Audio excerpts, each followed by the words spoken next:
안녕하세요. 백세인생 건강통통입니다. 오늘은 우리가 챙겨야 하는 건강사항 중에 혹시 우울증이 아닌가 하고 의심케 하는 뜻밖의 우울증 증상과 일반적인 우울증 증상에 대해서 한번 알아보고자 합니다. 아직까지 저희 채널의 구독자가 아니시라면 지금 바로 구독 버튼을 꼭 눌러주시고요. 좋아요와 알람 설정도 부탁드립니다. 우울증, 이건 말로만 들어도 현대인들이 많이 앓고 있는 치명적인 질환이죠.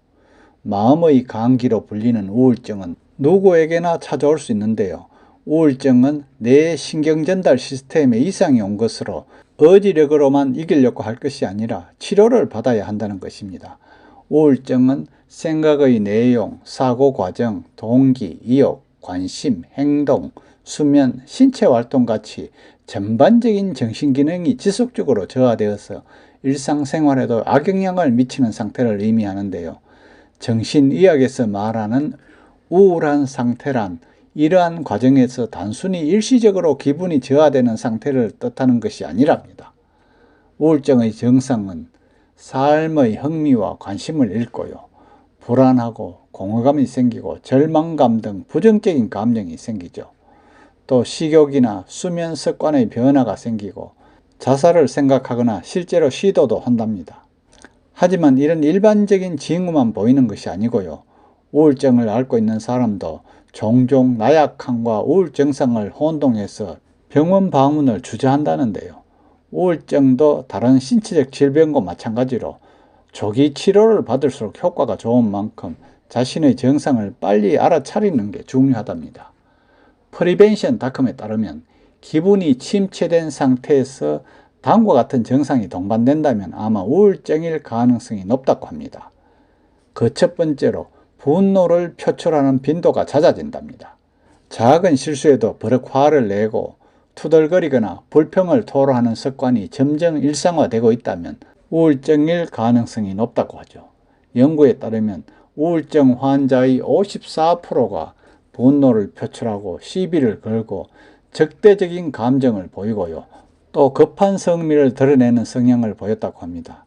다음 두 번째로 예전보다는 통증에 예민하답니다.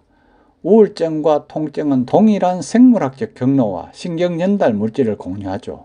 그로 인해 우울증 환자의 75%가 만성 통증으로 고통받고 있다는 보고도 있네요. 연구에 따르면 우울증 환자는 우울증이 없는 사람보다 목과 등에 극심한 통증이 일어날 확률이 4배 이상 높고요. 또 복통이나 두통의 형태를 보이기도 하고 평소보다 통증에 예민하는 경향을 보인다고 합니다. 다음 세 번째로 배가 부른데도 계속 먹는답니다. 우울증에 빠지면 마트에서 장을 보거나 요리를 하는데 흥미가 떨어진다고 하네요. 그러다 보니 대부분의 식사를 적석식품으로 때우게 되는데요. 여기에 감정적 식욕인 가짜 식욕까지 더해져서 급격히 체중이 불어나기 시작한다네요. 체중이 늘어나면 죄책감까지 동반되면서 우울증이 점점 더 심해지는데요. 연구에 따르면 우울증과 스트레스 수치가 높아질수록 체중 조절이 더 어려워진다고 합니다. 다음 네 번째로 무감각, 무감동한 것처럼 보인대요. 불같이 화를 내는 사람도 있지만 반대로 아무런 감정적 동요를 보이지 않는 사람도 있죠. 감각이 없이 멍한 듯 보여서 마치 좀비가 연상되기도 한다네요. 웃음이 줄어들고 눈물도 더 이상 나지 않고요. 때로는 지나치게 냉담하고 차가워서 주변 사람들과의 관계가 소원해지기도 한다네요. 다섯 번째, 마지막으로 매일 3잔 이상의 술을 마신답니다. 우울증이 없는 사람도 스트레스를 해소할 목적으로 종종 늦은 밤에 술을 마시기는 하잖아요.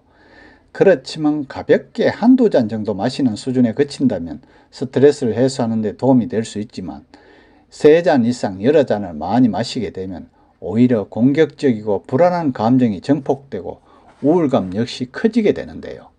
실질적으로 우울증 환자 3명 중 1명이 알코올에 의존하는 경향을 보인다고 할 수 있죠. 오늘은 우리가 챙겨야 하는 건강사항 중에 혹시 우울증인가 하고 의심케 하는 뜻밖의 우울증 증상과 일반적인 우울증 증상에 대해서 알아보았는데요. 우울증 증상이 나타난다면 의지력으로 이기려 할 것이 아니라 치료를 반드시 받아야 한다는 것을 명심해야죠. 끝까지 시청해 주셔서 감사하고요. 휴일 잘 보내세요.